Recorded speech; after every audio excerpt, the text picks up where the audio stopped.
আপনি বাড়িওয়ালা মানুষ, ফ্ল্যাট ভাড়া দিয়েছেন। কদিন পর শুনলেন ভাড়াটিয়া সবাইকে বলে বেড়াচ্ছে যে এই ফ্ল্যাটের মালিক সে। তারপর শুনলেন একদিন সে ফ্ল্যাটের একটা রুম আবার কাকে যেন ভাড়া দিয়েছে, অর্থাৎ ভাড়ার মধ্যে আবার ভাড়া। তারপর আপনার কাছে রিপোর্ট আসলো যে ফ্ল্যাটের বিদ্যুৎ বিল বকেয়া।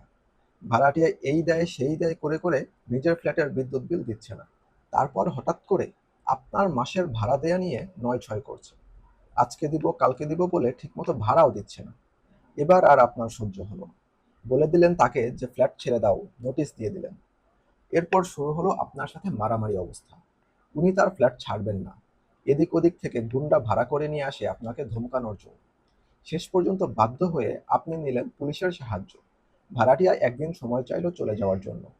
ভাড়াটিয়া চলেও গেল। যাওয়ার পর গিয়ে দেখলেন ফ্ল্যাটটিকে আর চেনা যাচ্ছে না। কারেন্টের সুইচ বোর্ড থেকে শুরু করে টাইলসের ফ্লোর সব ভেঙে ফেলেছে। ঘরের কাচ একটাও আস্ত নাই।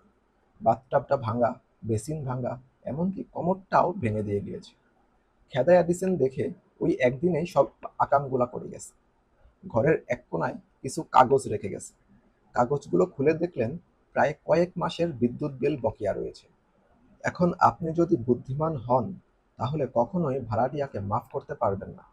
দরকার হলে পুলিশ দিয়ে গ্রেফতার করে জরিমানা আদায় করবেন। আর আপনি যদি ব্যাককল হন, ঠিক তখনই আপনার মুখ থেকে একটা লাইন বের হইতে পারে। আর সেইটা হইল, হুদাই ভাড়াটিয়ারে খেদাইতে গেলাম, না খেদাইলেই ভালো ছিল। কারেন্ট বিল বকেয়া রাখতো কিন্তু ফ্ল্যাটটার তো 12টা বাজাইতো না। আমাদের দেশে এই মুহূর্তে ঠিক এমন কিছু ব্যাককলের আবির্ভাব হয়েছে।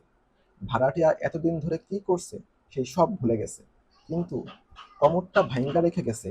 এইটা নিয়ে মন খারাপ করে বলতেছে ঝগড়াটা না করলেই পারতাম, না খেদাইলেই পারতাম। এখন নতুন ভাড়াটিয়া যদি আরো খারাপ হয়।